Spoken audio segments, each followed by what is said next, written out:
रात से हमने सीधा शिफ्ट मारा सुबह पे, और सुबह सुबह उठ के तो मैं आलू की तरह सूजी होती हूँ। जून के महीने में भी इतनी ठंड हो सकती थी वहाँ पे, कोई सोच नहीं सकता था। हमारे हाथ पैर इतने फ्रीज हो गए थे, ऊपर से इतनी धुंध थी, कुछ भी आसपास का दिखाई नहीं दे रहा था। और ना यहाँ से हिमालय की पूरी रेंज दिखती है, बट धुंध होने के कारण हमें नहीं दिखाई दिया। पर आप ये सनराइज देख सकते हो जहाँ से बादल उड़ते हुए जा रहे हैं। और अगर मैं यहाँ मंदिर की बात करूँ तो मैं यहाँ पे आने के लिए इतनी उतावली थी, इतना मैं माता रानी को बोल रही थी कि माँ प्लीज हमें बुला लो, मुझे आपके दर्शन करने हैं। क्योंकि मैं जब छोटी थी ना तब मैं यहाँ पर आई थी, जब मैं 3-4 साल की थी, तो मैंने तो क्या ही पहाड़ी चढ़नी थी, पिदकुसी तो मैं थी, तो मुझे तो उठा के ऑफ कोर्स लेके आना था। और छोटे में तो किसी को क्या ही याद रहता है कि वो कहाँ पर गए थे, तो इस बार मुझे याद रखना था, मुझे वो फीलिंग अपने साथ लेकर जानी थी, इसलिए मेरे यहाँ पे आने का बहुत मन था। और ये जगह इतनी सुंदर है, इतनी ज्यादा सुंदर है ना कि तुम यहाँ पे खो जाओगे। एंड आई फील ब्लेस्ड कि हमें यहाँ पे आने का मौका मिला। और ये जो मंदिर है ये पहाड़ी की बिल्कुल चोटी पे है, आसपास कुछ भी नहीं है, सारे पहाड़ इसके आगे छोटे हैं। ऑफ कोर्स यहाँ से हिमालय की रेंज दिखते तो सारे पहाड़ छोटे ही होंगे। और इस मंदिर की कहानी ना बहुत ना मिस्टीरियस सी हो, ऐसी चीजों पे तो मेरा तो ऐसे दिमाग जाता है कि भाई मुझे तो जानना है, भाई मुझे तो देखना है एक बारी उस जगह पर जाके। और ये रहा इत्तू सी जगह से 360 डिग्री का व्यू वहाँ का। भाई क्या सुंदर व्यू था, मैं मजाक नहीं कर रही हूँ। बस फिर दर्शन करके प्रसाद लेके हम अपना निकल पड़े थे। 6:30 बजे हम वहाँ पे निकले और 8:30 बजे हम नीचे पहुंचे। और कौन कहता है कि सिर्फ पहाड़ ऊपर चढ़ना ही मुश्किल, नीचे उतरना उससे भी ज्यादा मुश्किल है। क्योंकि पैर फिसला, अगर तुम्हारा एक बार ही पैर फिसला तो तुम्हारी कमर, सर,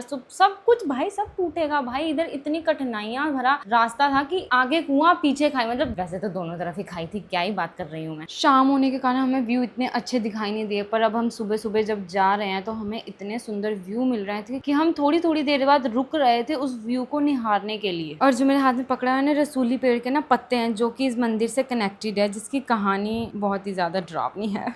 और यही दोनों हमारे लिए भरे जंगल में से इसके पत्ते तोड़ के लेके आए थे, क्योंकि कह रहे दीदी ये प्रसाद का रूप होता है, इसको लेके जाना होता है। सो आई ट्रूली बिलीव कि जहाँ पे तुम्हें बुलावा आया होता है वहां जाने से तुम्हें कोई भी नहीं रोक सकता, जैसे हमें।